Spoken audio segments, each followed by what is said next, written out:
and she was the Shlicha in the Federation, right? The Federation of Washington.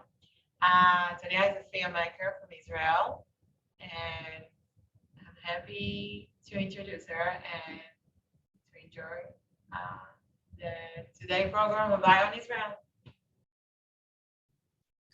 Thank you. Hi, everyone. So yeah, as Sivan mentioned, my name is Talia Garber. I am now finishing my third year of Shlichut in the DC, Maryland area. I actually started at a big synagogue in DC my first year, and then I moved to Maryland. And as you mentioned, it's all under and in association with the Federation of Greater Washington as well. So I kind of have two hats. I'm in a synagogue, but I'm also a Federation partner. I will mention the fact that I have a British accent. It might be confusing to some. It's usually the first question I get from Americans. Although in Hebrew, I do sound 100% Israeli, and Sivan will attest to that.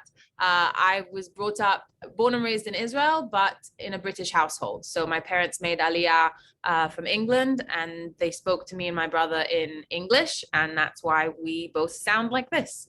So yeah, if anyone ever wants their kids to have a certain accent, just talk to them in that accent and it will stick. So my film story basically is from when I can remember.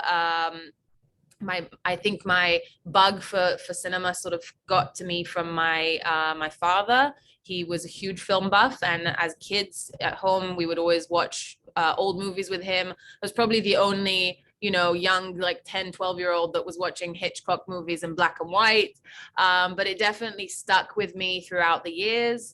In high school, I don't know if Sivan mentioned this, but in high school in Israel, you choose a major, which is, I think, really cool for kids, young kids to kind of choose what they're passionate about. So I obviously chose film.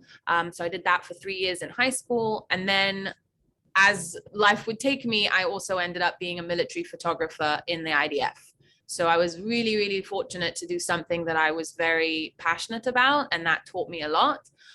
So yes, there are military photographers in the IDF. We take pictures sometimes of things that are just everyday, like rank givings and stuff like that, and ceremonies, but also I was fortunate to be in the Home Front Command. So I got to document and make movies about rescue missions, and like the search and rescue team would always come from my base, and we would film them training.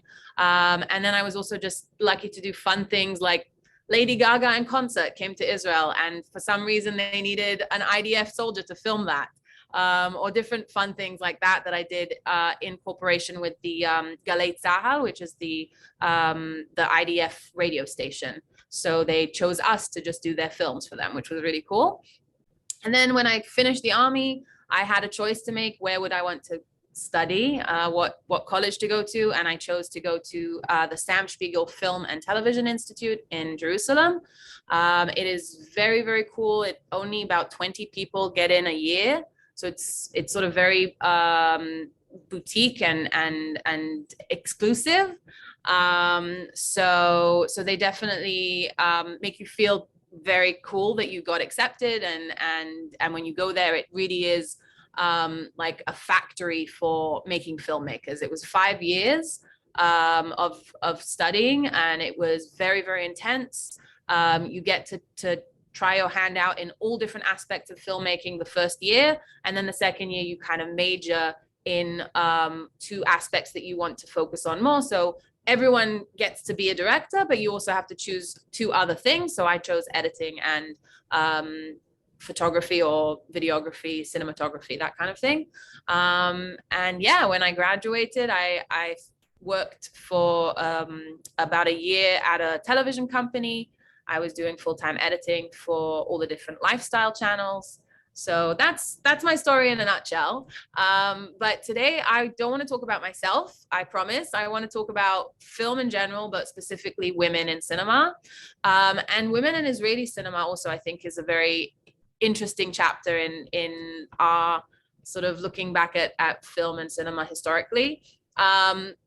does anyone know, just sort of like fun fact about women in cinema in the world?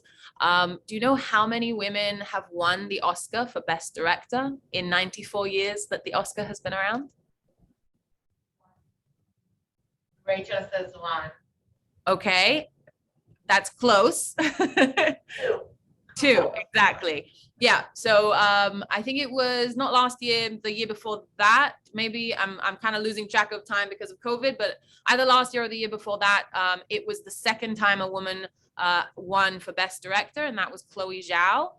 She actually broke another barrier, which was cool. First of all, she was the first Asian American woman to win for Best Director, but she was also the first female director to win for both Best Picture and Best Director. So that was really cool. That the movie itself kind of broke a little bit more of the glass ceiling. But yeah, before that, it was Catherine Bigelow for The Hurt Locker. And I believe that was 2010. So until 2010, no female director had ever won for Best Director. And then until 2020 or 2021, it was only one and it became two. And in all 94 years of the Oscars, only until that year where Chloe Zhao won, only 5 women were nominated. And that year there were 2 women nominated, and it made it 7 women altogether. So that to me is mind-boggling. Like in almost a century of the Oscars and of giving accolades to filmmakers and you know, praising them for their work, only 7 women were ever nominated for Best Director. Yeah, I have a question. Mm-hmm. What was the movie for the recent winner? So it was Nomadland. It was the movie that what was her name? I'm trying to think of the main actress. Frances McDermott. Thank you, Frances McDermott, and she won for best leading actress as well. So it did sweep quite a few awards. And I saw it. I think it was very much like a critic's movie. I don't think the casual film viewer would really get connected to it. It felt to me like a bit of a film festival movie. I thought it was good. I thought it was well made, but I do feel like it's not like a blockbuster hit that you would expect. And maybe that's, you know, that's the reason it won, is because it was sort of directed more to the critics and not the fans. But yes, so yeah, so I was very, very happy, obviously, that there was a little bit of progress in that department, but I was really shocked to discover that she was only the 2nd woman in history. And yeah, also we didn't mention, but if anyone has any questions throughout, of course, you are welcome to stop me and ask. And if you want to write in the chat, or Sivan can be like the moderator, that would be great. So yeah, so that is. And start with the question, Talia. Uh-huh. Do you have, this might not be easy to answer. Do you have an idea of what percentage of directors are female? That's a good question. I do know in Israel, I mean, and again, it changes, of course, year to year. I don't know in America or in the world, but I know that in Israel, about 10% of the movies in every year are made by female directors. That is not representative of the amount of female directors that are out there. So we don't know, obviously, how many female directors are out there, because if they're not making movies, then how do we really count that?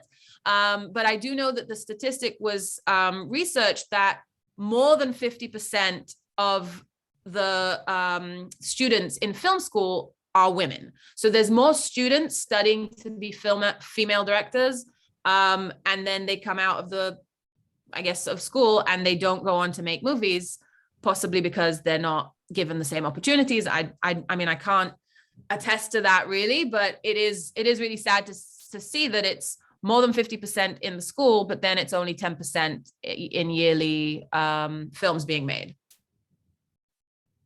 Yeah. So in that, going into that statistics of Israel, so Israeli cinema has been an interesting thing to follow along. I don't know how many of you have seen Israeli films throughout the years, but there really has been a huge influx in amount and in quality of the films. And it started way back in 1932, before the state was even founded, before Israel was founded in 1948. And in 1932, the first ever Israeli film was made. It was called Oded HaNoded, which means the wandering Oded. And it was basically about, it was silent, it was black and white. And it was this kid that gets lost in the sand dunes. He's from a kibbutz and he gets lost and they look for him. And this was actually directed by a British director that came all the way to Israel to direct it. And since 1932, it wasn't until 1969 that they saw the first female directed movie in Israel. So it's a big, big chunk of time where women were not around. I'm sure they wanted to make movies, but it just wasn't happening. And then again, for another 10 years, between 1969 and 1979, no female directed movies were happening. So it's very strange to see, how there are so many women learning film. There are so many women that have a voice and want to be heard and want to show and be represented on the screen, but it's just not really happening. And then every year, between 5 to 10%, as I said, films are made by women. But there was one year that was very special, and that's why the films I'm speaking about today were actually most of them are from that year, and that's 2014. I don't know why 2014 was such a good year, but there was 50% of the films that came out in Israel that year were made by female directors. So that was a huge jump. And two of the directors that I wanted to speak about today are actually graduates from my school, from Sam Spiegel, which is by chance. I swear it's not that I'm trying to, boast about the school, but it is really cool to see, that people that studied before you went on and did great things. So one of the directors is called Talia Lavi, actually not the same spelling as mine. She spells it with a Y. But if you've heard of her, she is the director of Zero Motivation. In Hebrew, it's called Efes Beyachasei Enosh. And she decided she wanted to make a film about women in the army, women in the IDF, and not a glorified sort of fighting film, with big action scenes, but what happens in the IDF when you're a secretary, when you're working in an office and your life revolves around Minesweep and like playing games on the computer and trying to get shredding documents, and like that's the big excitement of the day. So really, a lot of women came up to her afterwards and said, this small film really made a big difference to me because I saw myself on the screen. I felt represented finally, because some people were pencil pushers, and that's okay. That's what the IDF needs. You don't all have to be fighters. So I'm going to show a little clip from that just to kind of give you the feel of it behind the scenes.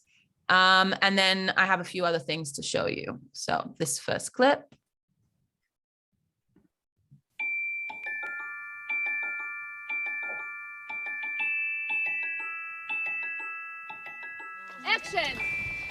רואה שהזמן רץ. מרגע שהתחלתי לכתוב את התסריט ועד שנדלקה המצלמה ביום צילום הראשון, אני מעריכה שעברו בערך 5 שנים.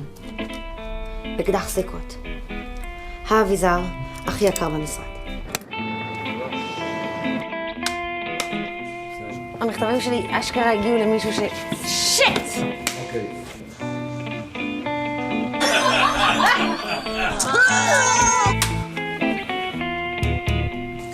יש משהו נורא חשוף בזה שהסרט שלך יוצא. זה נכון שהשחקנים חשופים יותר כי הם על המסך, אבל את יודעת, הבמאי, הנשמה שלו על המסך, כל המחשבות שלו והמילים שלו והתפיסת עולם שלו נמצאת שם. Films Award for Best Narrative Feature at this year's Tribeca Film Festival goes to Zero Motivation. פתאום אומר, Zero Motivation, טליה לוי, צרחות, וכאילו... טליה לוי.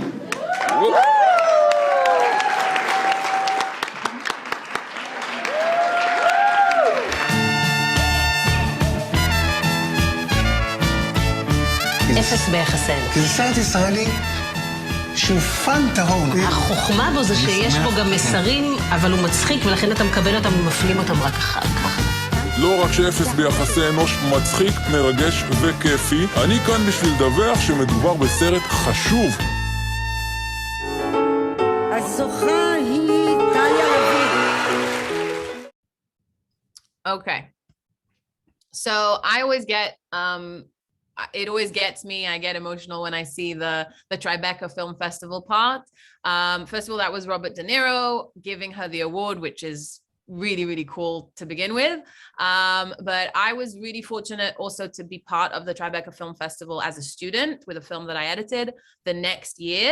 And Talia Lavi was the one awarding the Promising Female Director Award, which was so cool to see someone, you know, that we know, someone Israeli representing. So she won for the best film in Tribeca, but also she won the Nora Ephron Award, which is for like Promising Female Director, which is, it's cool that on the one hand, there is something that's promoting female directors. It's sad that we still need that because why is it not all directors are the same? But as we can hear, there's still a way to go before we have the same amount of films out there. So she won for best film in Tribeca. And as they said in that clip, it is a fun film. It does show the light-hearted side of things and a little bit like if anyone has seen Office Space, there's a lot of like silliness in there. Like there's a whole thing with the staple gun thing, as you could see, and they have a whole fight scene with it. But there are a lot of actual like dealing with real things. You know, there's sexual assault and there's suicide and there's different things that are big, heavy topics that are subversively getting to you through the sort of lighthearted and fun, dark humor of the film. And I do definitely think that there was a big sort of female bonding vibe on the set, as you could see. Like there were mostly women in the film, and the woman director, the woman who was casting it was a woman, and they all kind of had that, I think, atmosphere on set. So I did want to show you one other clip about that movie that I just thought was incredible and very, very Israeli, is basically what was happening as the movie was being made. So 2014, you might remember, was also a summer where we had an Operation Protective Edge. So I wanted to show you this and how it kind of affected the making of the movie. Just share my screen again. הישראלי שרואה את הסרט ומתרגש והתחילו לכתוב בפייסבוק, וזה נהיה ויראלי בחיים, זאת אומרת רק דיברו על זה ורק כתבו על זה פוסטים בפייסבוק והמלצות, ואנשים הלכו לסרט פעם, פעמיים, שלוש, זאת אומרת זה נהיה קלט בהתהוות, זאת אומרת תוך כדי.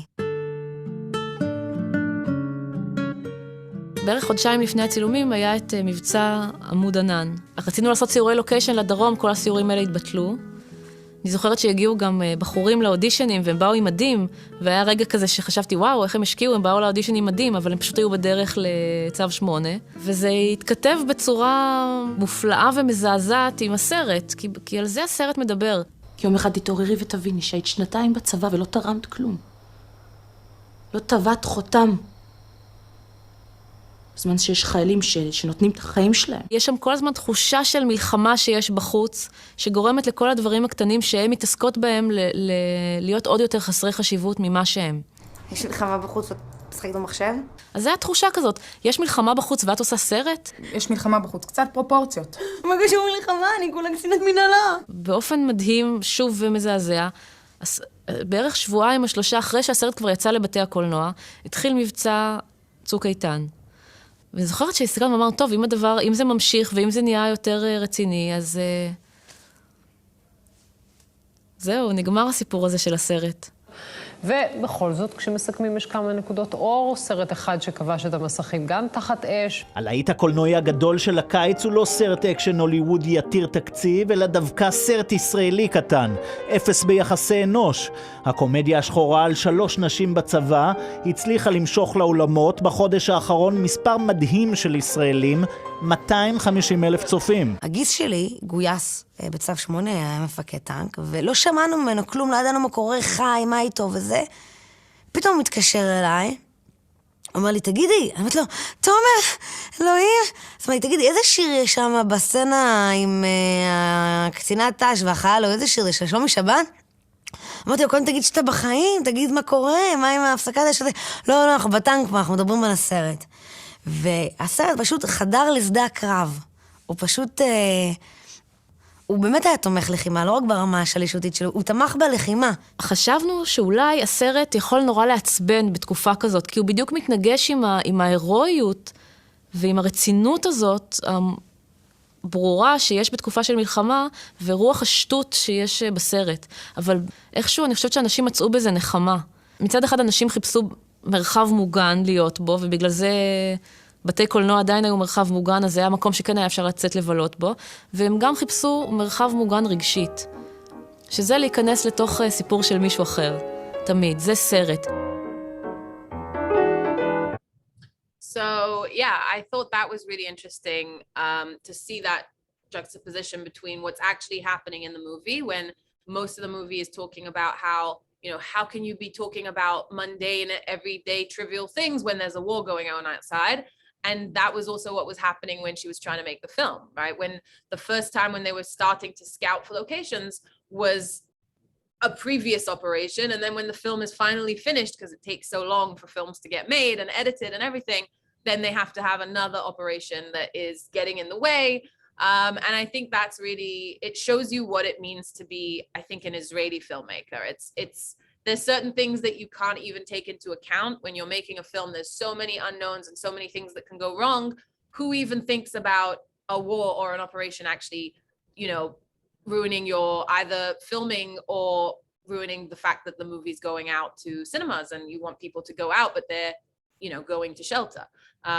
So I think it was amazing that this film came out when it did. And as they said, it ended up being like the support system that people needed and that comic relief that people needed at time of uncertainty and trouble.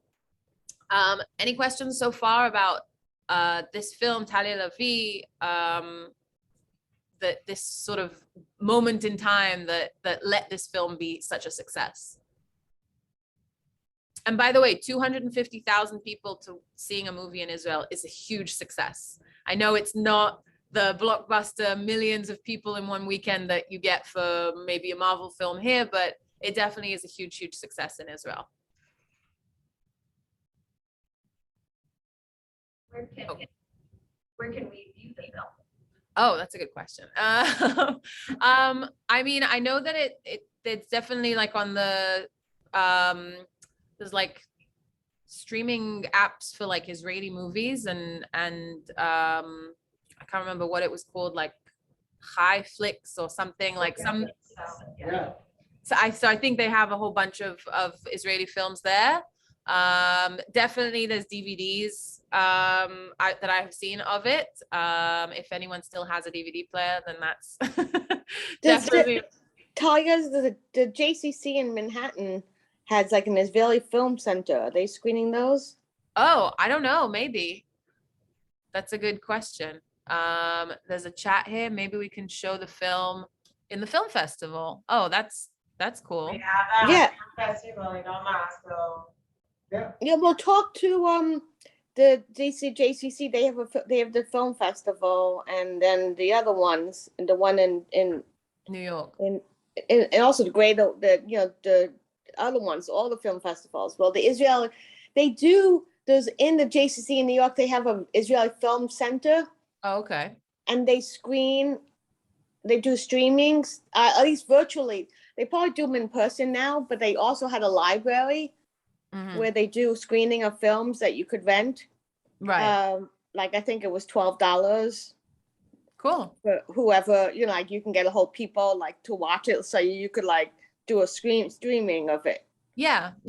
I definitely will say that I know that it does have a different, I think it was successful in America, at least at the festival and everything, but I have heard sort of mixed feelings from American audiences because of the fact that it does sort of take apart that heroic look on the IDF. It is very much a gritty, dark humor, behind the scenes kind of look. So there should be a disclaimer at the beginning, it's not the wonderful, like, oh, the heroes of the IDF.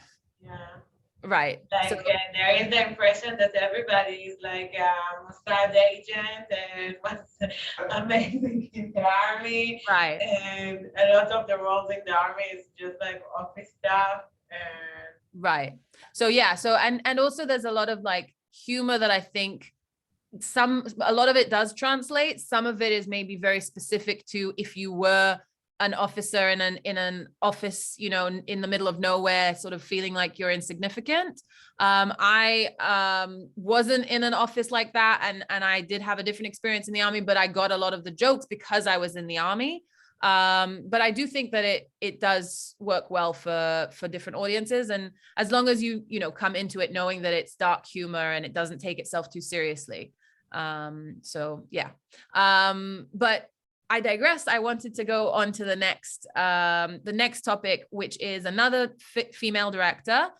You may or may not have heard of her and her films, but her name is Rama Burstein. And she, one of her most famous films, which also came out in 2014, was Fill the Void, Lemale et Halal. I don't know if anyone here has seen it. Also a very powerful film. And she has an interesting story as well. She also graduated from Sam Spiegel film school. And then she decided to become religious and be what we would say a Haredit. And that actually, I believe, opened up her filmmaking voice. So I don't know what kind of film she was making before, but when she did go and connect back into her religious self, she then started making religious movies, and it kind of opened up a window into this very normally closed off sect of the Israeli people. And I'm sure a lot of you know about Shtisel. That also was a huge success, I think, because it allowed people to sort of view a lifestyle that they maybe aren't usually privy to, and they don't sort of see how most very Orthodox religious people live. So with Fill the Void, also she depicted this very, very religious family, ultra Orthodox. Basically, the plot is that the older sister of the main character, unfortunately dies, and they say that basically she has to marry the husband, the widow, and they say that she's sort of filling the void for the sister, and that is acceptable in their traditions. And to anyone of us not from this world, it sounds shocking and crazy, but this is what they expect of her. And the way the film portrays it is really also, it weaves, I feel, emotion and heartbreak, but also humor. And there's a lot of these aspects that you kind of don't expect within the very ultra Orthodox world. So I just wanted to show you a few behind the scenes pictures. I don't have a clip of this, but I just thought that some of the pictures kind of speak for themselves as well. Just the fact that, they can have like little kids, religious and non-religious actors. And these are the actresses. They are not Orthodox, but they are dressed to look Orthodox. And this is Rama, who, as you can see, is fully covered, head covering and everything. Not the sort of classic director that you would imagine on a set of a movie. So yeah, a lot of the actors in these movies usually are not Orthodox because they usually don't agree to be on film. But they definitely have amazing makeup artists putting on like full beards and the payas and everything. And again, when you come from that world, or if you are not from that world and you have to really do the research, you make sure that everything is authentic and as close to reality as possible. But these are sort of images that, most people don't usually see on the big screen, I don't think, in the world, which is why I think it was such a success, not just in Israel. Okay. So the last thing that I was going to speak about, and again, stop me if you have any questions, but the last film that I wanted to mention was one that I actually recently showed at my congregation also, and I have the DVD, believe it or not. We showed it from an actual DVD player. It is called the Women's Balcony. In Hebrew, it's Ismach Chatani. And I think it was also about 2015 is the year that it came out. When did it come out?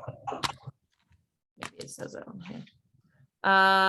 But it is a film also that depicts what happens in a modern Orthodox community in Jerusalem, in a synagogue that basically has a women's balcony that collapses.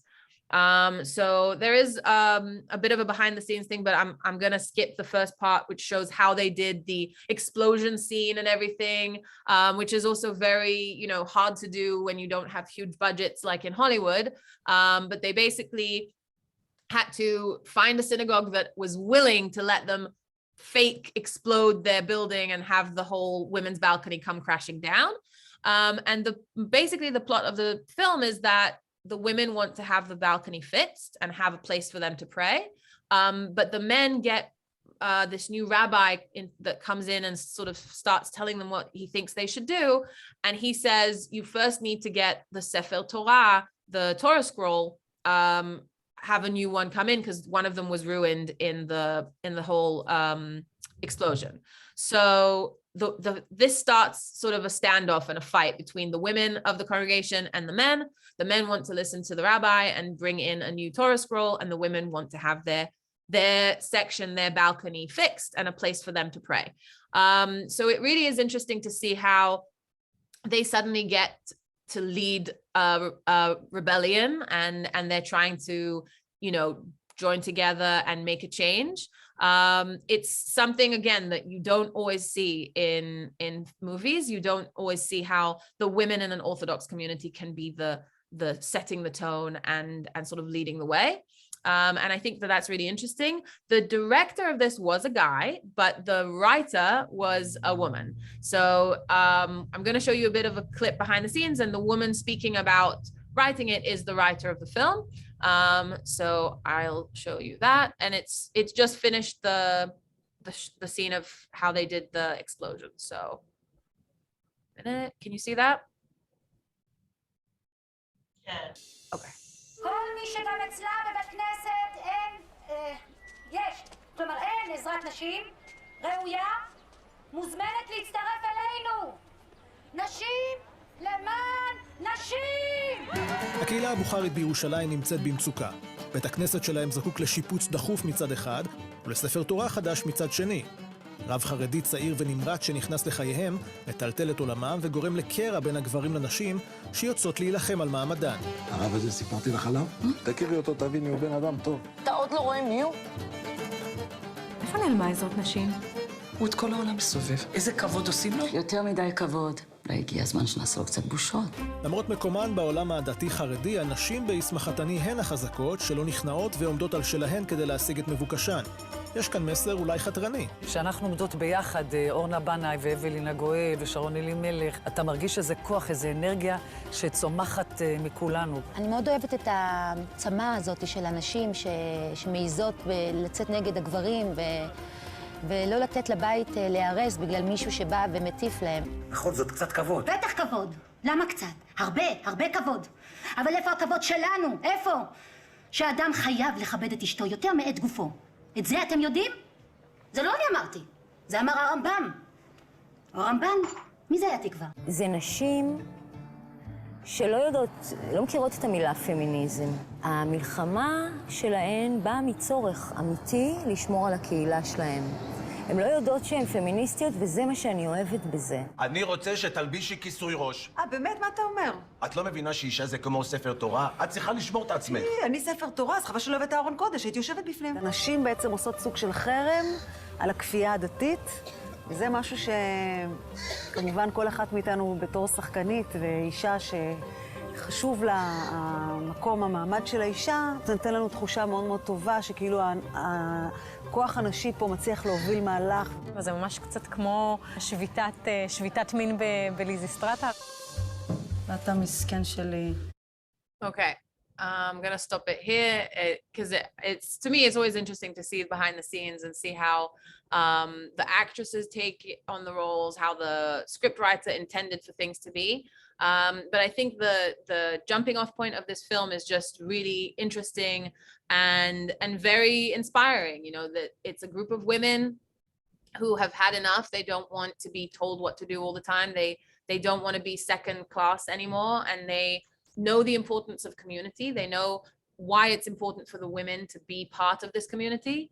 And that's also why they sort of, they kind of band together and kind of go on strike from their husbands to prove a point, to prove that the men need them and that they're the backbone of this congregation. And it's really nice to see, you know, how it starts off with, you know, fun bar mitzvah and everything, and everyone's celebrating, and it feels like the women are just there to throw sweets at the kid, but then, you know, they really get things moving and shaking. And ultimately, the money that is raised for building this this new balcony, all the women did it themselves. They went around, they got they fundraised, they got people to donate money, and they did it, you know, with their own two hands kind of thing. And I think that's what was so cool about the film, is you really see the power of a group of women deciding to go on strike and make a difference in their congregation. I have a question. Yeah. For this specific movie, is the writer and you said that the writer was a female, right? The director was a man and the writer was a woman. Yeah.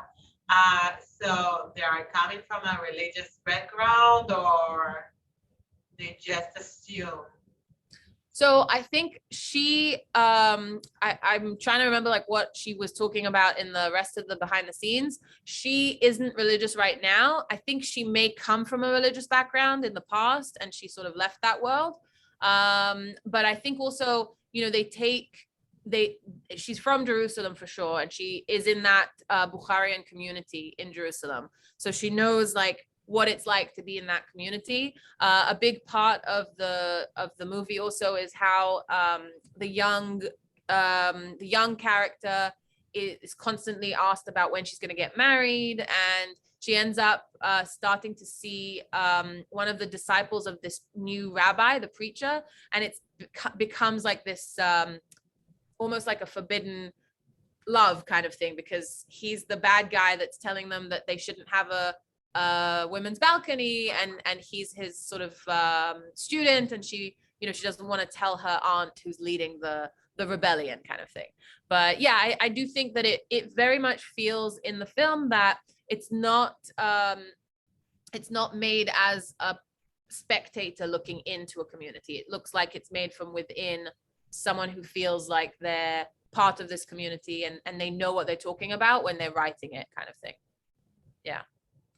But that's a good question also, like, when should someone make a film about something or not? Like, should someone only make films about things they know personally and have experienced? Should they make a film about things that they, you know, want to talk about? It's something that they're passionate about, but maybe they have not experienced it themselves. There's a big it's a big question. You know, I don't think I have the answer. I always do think that things are much more authentic and much more believable when it comes from a personal place, but I don't think that people shouldn't write movies about things they haven't experienced. I mean, obviously we wouldn't have any superhero movie or any Star Wars movie or anything like that if we only did films that actually happened, you know. But I for example have another duo that I think is interesting. The woman was the script writer and the man was the director. And this was a really tough film to watch. It was called 6 Times. I don't know if you, Shesh Pa'amim in Hebrew. Sivan, do you know it? No. Okay, so it's a very difficult film to watch. It's not an easy viewing, but I was amazed by how it was made. It was basically, it's 6 times, unfortunately, represents the amounts of sexual assault this young girl went through. But the way that she wrote it and the way she researched it was incredible. And she basically, the woman that wrote it and the director that directed it came to the school, and they told us about it and they screened it for us. And when we watched the film, I really heard the dialogue sounded like it was all real. It sounded like the actors just improvised and it was just them speaking. And unfortunately, the people that it was depicting, I kind of knew, like I felt like I'd met them before, and it was eerie because it was literally the way they would speak. And when we asked them, how did you get to such a high level of realism? Like this was scripted, of course, but some of the scenes felt almost documentary-like. And they said, we just sat in parks with teenagers and listened to them. And that's how they researched it. We just sat and listened to their conversations and heard how they speak. And literally every single word of this movie was scripted. And the actors word for word had known what they were going to say, but it sounded like they were just talking and making it up as they go along. So that's a huge part, I think, of making believable films, is either knowing the material before or going and researching it to a point that it's so authentic you don't even know when it's scripted and when it's ad-libbed. Yeah. Cool. Any other questions?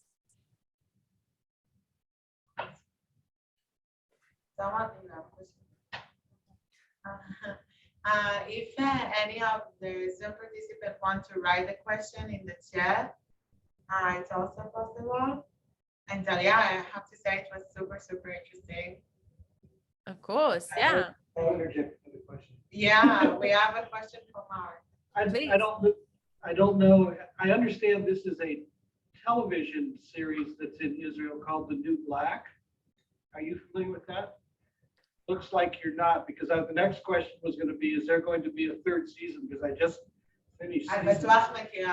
You for sure know it. The New Black? Yes. The New Black. Yeah, that it's about the 3 yeshiva boys.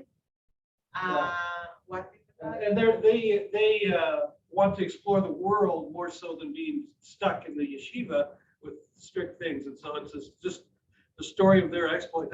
I just think it's tremendous. Wow. I'm watching it through Kyflix, and I finished the second season, and I wanted some insight from you as to whether or not there's going to be a third season. Well, unfortunately, what's that? I noticed now that you're like speaking about it, and like the film that you introduced, there a lot of the film, and you talk about it in the beginning, there's a lot of the film coming from Israel, and they are successful. A lot of it is like about religious Orthodox family. Like I have my but yeah, it's a thing because obviously the curiosity, because it's a very close word that like you have to be part of it in order to get in. Yeah. But it's something very interesting that this is the film that get the most attention. Yeah, I definitely think that there's sort of a running motif in what films make it out of Israel and become successful. And usually they are either about religion, like very Orthodox communities that you don't usually know much about, or about the army or the conflict. Like, unfortunately, those are the things that sell. And it's what, people are interested in. I think that as in general, films are a little window into someone else's life, right? It's escaping your own life and getting a glimpse into something else. And I think that's why we are always most interested in the things that we don't have in our day-to-day lives. And we kind of feel like we're, it's voyeurism, right? It's getting to know something that you wouldn't usually see. So I do think that that's interesting. And I think that it is definitely a good thing that we're getting across, and we're getting to show more aspects of Israel. I do hope that there's a flourish of different things as well, and not just either religion or army movies. I will say there was a very successful film that was actually considered to be like a horror film. It was actually 2 guys that wrote it and directed it. Fun fact, one of them was the other's teacher in Tel Aviv University, and they started working together from one of them teaching the other. And it was called Big Bad Wolves. I don't know if you have heard of it or seen it. But that I always like to give an example because it is literally, it could have been anywhere at any time, kind of like a Grimm Brothers fairy tale story. It's in the middle of nowhere in some weird sort of hut happening somewhere, and it's a murder mystery, and it becomes really gruesome, and there's a lot of things. Tarantino said it was the best film that he'd seen all year. There were amounts of blood that enough blood that even Tarantino would be happy with. So all that I think was interesting to see coming from Israel, and it actually also gained a lot of success, and it won what was called like the genre film festival or something, because it was a very niche market. And I thought, wow, this came from Israel. That's not something you usually expect from an Israeli filmmaker. You usually think they're going to talk about the conflict or religion or, you know, things like that. So I definitely think that was a fun, you know, showing you that Israel can do other films. And one other last thing I will say about, also shows you about religion, and another very amazing filmmaker who unfortunately passed away way too soon, and that's Juanita El Cabetz. I don't know if you've heard of her, but she and her brother Shlomi made a whole series of films. The most famous one was probably Get, which was, the long name is Get, the Trial of Vivian Amsalem. And it is all about a woman trying to obtain a get, which is the Jewish divorce process. And that also was shocking. It took her years and years and years to be able to be released by her husband. And that shows you another aspect of the religious sort of control that these three rabbis were basically, she was on trial, and all she wanted was a divorce from her husband. And it's a trilogy of films. It shows you when they started with their marriage, and in the middle, and then at the end. And I think that also shows you insight to a life that happened, you know, and how it started, how it ended. And it also shows you a very sort of specific sect of Israeli life and family, and how they dealt with grief, and how they had one of the films showed a Shiva, and how all the brothers and sisters came together. And again, I think that's, you know, it shows you another female aspect of what it's like to be a woman in Israel. And I hope that more and more female directors do try and make films, even though it is more difficult to get films made. And in Israel in general, it is a very different game than Hollywood. It's not just someone with money comes in and makes a film. You have to go through, you have to pitch it to different foundations. A lot of the films actually are funded by the government. There's like a whole cultural portion of the budget for the country. It goes to films. It's a whole panel of judges. They call them lectors. And guess what? There aren't that many women on the panel that choose the films that get to be made. So it's like the chicken or the egg, you know, like the more women are on the panel choosing the films, the more they would probably want female voices to be heard. So I think I'll stop rambling with that. But yeah, I hope you maybe learn something new about Israeli film, women in film in general. And if you have any questions, I'm happy to answer. Just one more. How much of what we end up seeing from a film has the director scripted everything out, the dialogue, the camera angles, everything? How much ends up being improvised? Oh, wow. So that really depends on the director themselves. Honestly, in every film production that I have seen, and then everything that I have studied, everything is planned out to the like maximum capacity. Even sometimes when they're filming, you know, like an outdoor shot, they will actually fake the sunlight, and they will do everything like from scratch, and they'll make sure everything is perfectly set up. So everything usually is really planned, and most films don't improvise.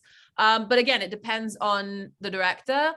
For example, as I mentioned, the duo that made that film, because she had written such a good script, the director who didn't write the script said, "You're not allowed to change a single word."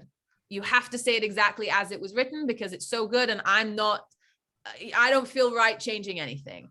But on the other hand, if the director is also the script writer, which usually happens in Israel, then they could be a little bit more flexible and sort of let the actors go along with the scene and kind of improvise. I mean, I know even on big Hollywood sets, I've heard like behind the scenes, footage that they've said, oh yeah, that line was kept in when it was just completely improvised. Especially I think in comedies, they let the actors kind of riff and try things. So yeah. I will also say though that the editing process is such a big part of the film. As an editor, I obviously think that it's maybe the most important part, but a film really can change from the beginning of planning it out and actually setting up every single shot. In the editing room, it can completely change on its head. Even in Annie Hall, I heard that it started off one way, and in the editing room, they decided to completely change it and flip it on its head. And they just changed the whole timeline of the film in the editing room. So you can really decide to do something different. It's obviously not the editor that makes that choice in the end. It's the editor with the director. But you can completely change a film, and what it was intended to be could be totally different at the end of the editing process. Cool. Thank you so much. Thank you. Question, guys? Very interesting. Thank you so much. It's great. Sure, my pleasure. I can talk about movies all day. So it was very interesting. Thank you, Talia. Thank you. Have a great day, everyone. Thank you for joining our table. It's fun to see you all like that.